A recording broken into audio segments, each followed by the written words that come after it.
Hi, Nifty. Hi, Pradesh. Hi. So I want to talk about the talk of the town because I can't find anyone better than you, Nifty. There's this thing called shared ownership, which requires you probably less than 5% deposit when you want to buy a house. Now, I'm dying to buy my dream house with less than 5% deposit. It's a dream, but I just need to know what this shared ownership is all about. Yeah, I mean, shared ownership is a lovely scheme, right? It's specially designed for people to get into the property ladder.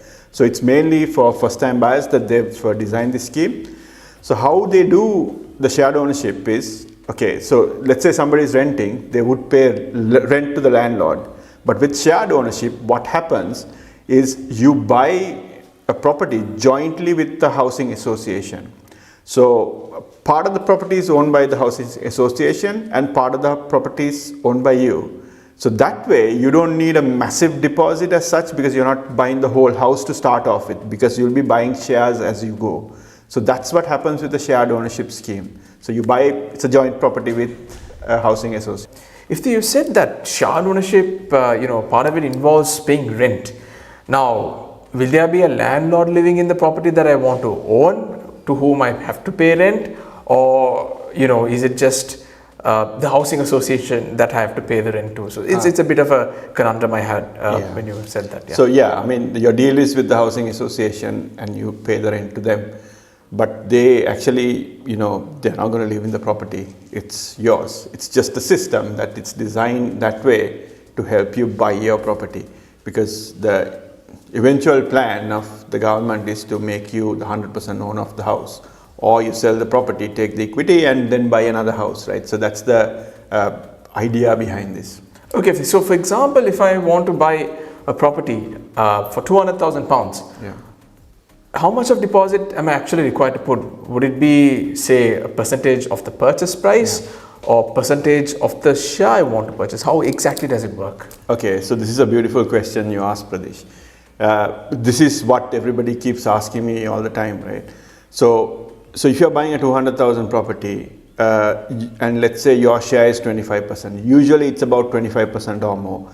So if it's 25%, you need £50,000 mortgage, or you need 50,000 is your share. So for that 50,000, what you strike a deal with the bank is you try to get a mortgage for, let's say, a 10% deposit, right? So on a 50,000, 10% is only 5,000. So that's where the catch is, because people don't realize this, right? So if you take this 5,000 and you divide it by 200,000, it's 2.5%. So technically, you only need 2.5% deposit to purchase the house.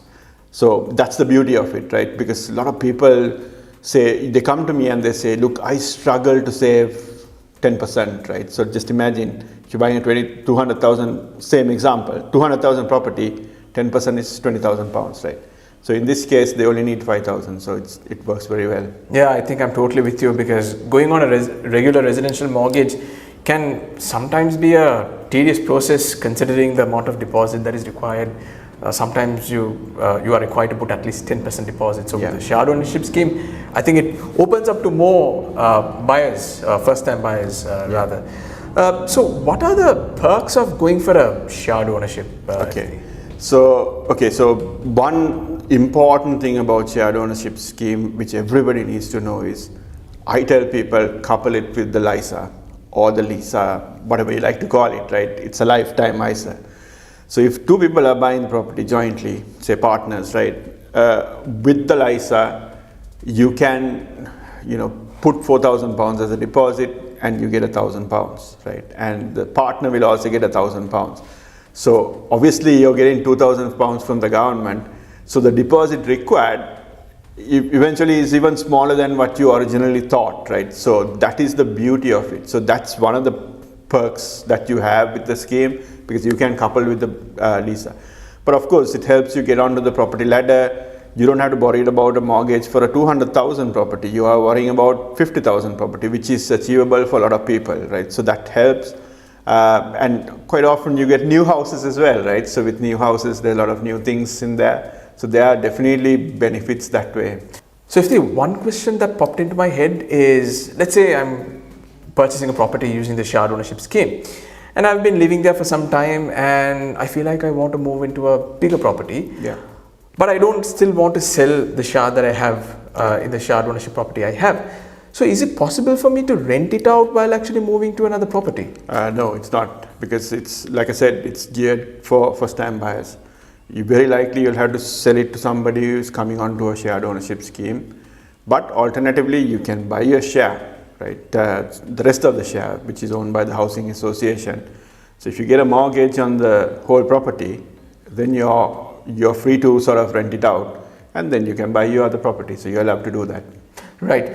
Now, shared ownership might sound too good to be true, because it really doesn't require a lot of deposit to be contributed towards the property. So every good thing, or every good thing that is too good to be true, would always have a catch.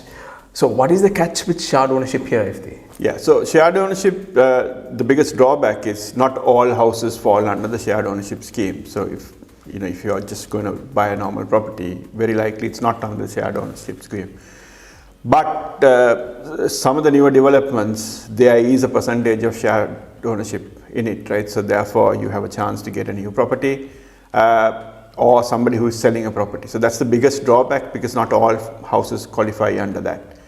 But of course, with the shared ownership, technically you don't really own 100% of the house, so you got to pay rent to somebody else. So that's there, and eventually, obviously, you'll have to buy off the property, right? So, and there are restrictions, like you said. If you're moving out, you can't really rent out the property, because you need to kind of own that property first before you do that, right? So there are some restrictions that way, but overall, if somebody is struggling to get into the property ladder, this may be a solution for you. Just one more point to add, Pradesh, because with the shared ownership scheme, you are still paying rent. So remember that you are still paying rent, right? So that could change from time to time as well, and still there is an element of rent in it. So there is a bit of a negative there as well. Understood. But one last question I have before we wrap up this chat, before we go on for a nice coffee, is that practically, let's say when I want to go for a mortgage on a shared ownership scheme basis, let's say I want to go for a 2-year deal. Now, I do have some knowledge about going on to a residential mortgage on a 2-year deal, and after 2 years you do a remortgage. However, how does it really work on a shared ownership scheme? Because after 2 years, is there a possibility for you to kind of increase your share? And at the same time, if you want to increase your share in between a 2-year or a 5-year period, if someone is going on a 5-year deal, how exactly can we really increase our share in the property? Yeah, you can do that, Pradesh. That's the whole idea, because the government expects you to buy the shares across, right, over the years. So with that, what you can do is, it's called staircasing. You might have to get a solicitor involved trying to do that. You might have to do a valuation. There are a few admin stuff that you have to do, but it's not difficult, right? You have to talk to the housing association. Each housing association rules can vary slightly, but it's easily doable. After 2 years, you can get another 2-year deal or a 5-year deal if you want. So those work perfectly fine like a normal mortgage. But it's only if you're trying to do this staircasing, where you're trying to buy extra shares or buy across the 100% share of the property, that's when there's a little bit more admin to do compared to, standard pre-mortgage. Right, so there's positives and a little bit of negatives on shared ownership, but of course, overall it's a great scheme for first-time buyers like me to get onto the property ladder. So, but of course it is advisable to speak to a mortgage advisor. So if I want to get onto the property ladder, I know who to go to. That's Ifti right here onto my right. But of course, if you have your own mortgage advisors, or you can even speak to your banks if you have an advisor in your banks, please do so, because this can be a scheme this is a scheme that needs to be discussed in detail before you actually go onto the ladder. So, okay, so it was nice having a chat with you. The 2 cups of coffee, they're waiting for us. I think we better go and drink them. Yeah, I like them warm. Exactly. So let's go and grab a cup of coffee. Thank you.